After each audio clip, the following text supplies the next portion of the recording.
Welcome to the Explainer. Today, we are absolutely going to rewire how you approach your daily tasks. We're going head to head with the ultimate modern enemy, digital distraction and procrastination. To do this, we're combining some truly game-changing insights from two incredible source texts, Thibaut Mouris's Dopamine Detox and Mel Robbins' The 5-Second Rule. Together, they create a foolproof framework for reclaiming your focus. We're going to tackle this whole thing from a massive macro-environmental level, all the way down to the micro, split-second moment of actually taking action. Let's get into it. Be honest with yourself for a second here. Are you constantly busy, running in circles like a hamster on a wheel, but somehow getting absolutely nothing done? Trust me, we have all been there. You sit down to do that one crucial task, the one that could actually move the needle in your life, and suddenly you feel this overwhelming urge to just check your phone, reorganize your files, or finally figure out how your coffee maker's timer works. You're trapped in this state of overstimulation and hesitation. Why does simply getting started on something you know is so important feel so incredibly hard? Now, what's really interesting about this slide is it completely busts one of the biggest myths out there. We almost always think of dopamine as the pleasure chemical, right? But it's really not. From an evolutionary standpoint, dopamine is actually the neurotransmitter of anticipation. It's the driving force that pushes us to seek out rewards. But here's the problem. In today's world, tech companies and marketers have totally hijacked this anticipation chemical. Literally every notification, every infinite scroll is engineered to keep us hooked, constantly looking for that next dopamine hit.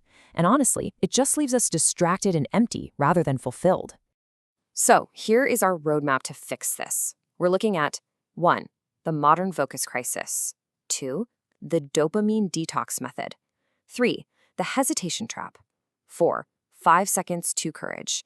And finally, 5, building a new baseline. We're going to combine environment curation with micro courage to solve this focus problem once and for all. Okay, let's dive into this. Section 1, the modern focus crisis. The world against you.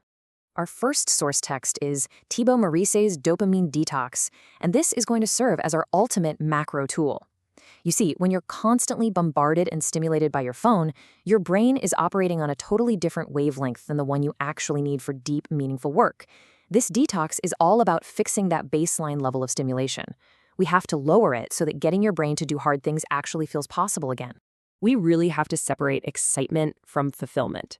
When your brain is hijacked by the endless pursuit of excitement, that constant short-term stimulation from feeds, likes, breaking news, hard work literally feels impossible. Your mind starts telling you that you're missing out if you aren't constantly connected to the grid. But excitement is a trap.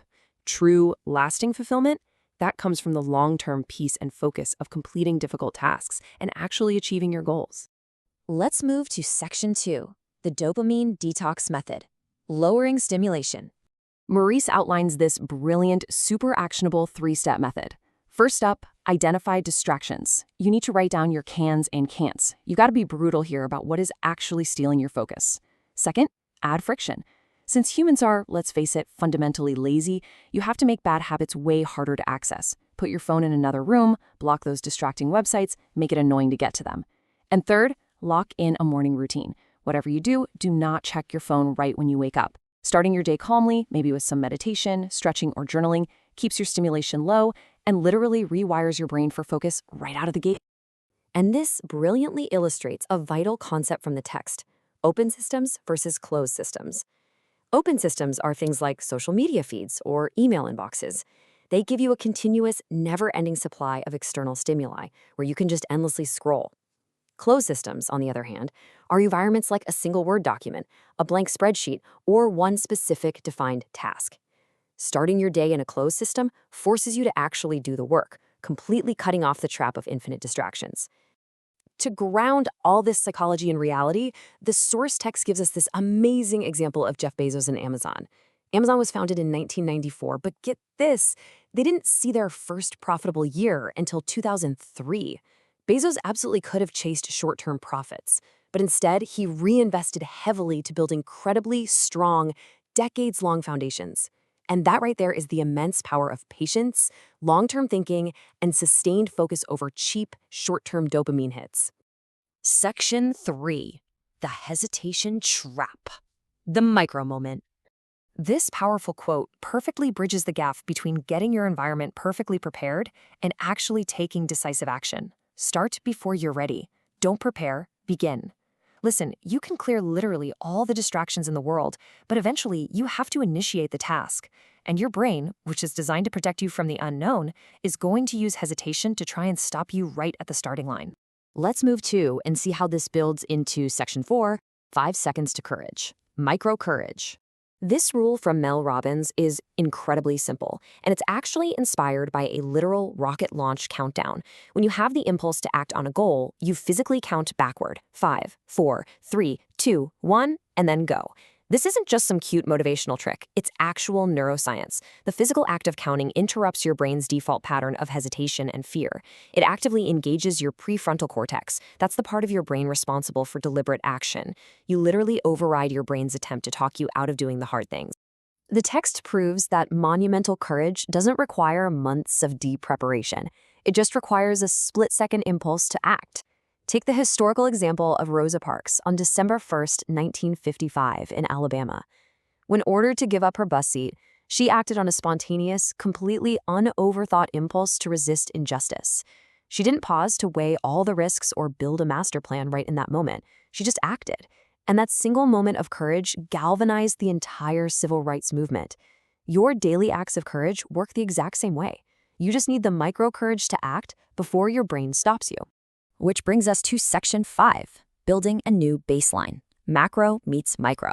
By using the dopamine detox to cut out those extreme stimulation spikes and the 5-second rule to force yourself to just start, you pave a direct path into what psychologists call the flow state.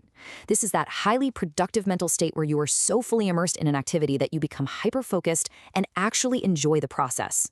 When your baseline stimulation is low enough, hard work stops feeling like torture and actually starts feeling like a really engaging challenge.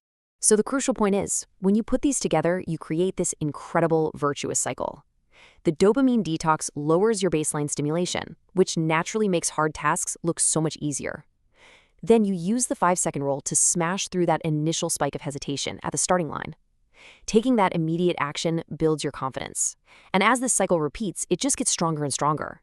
Your environmental design and your micro-courage feed off each other, making you virtually unstoppable when it comes to hitting your long-term goals.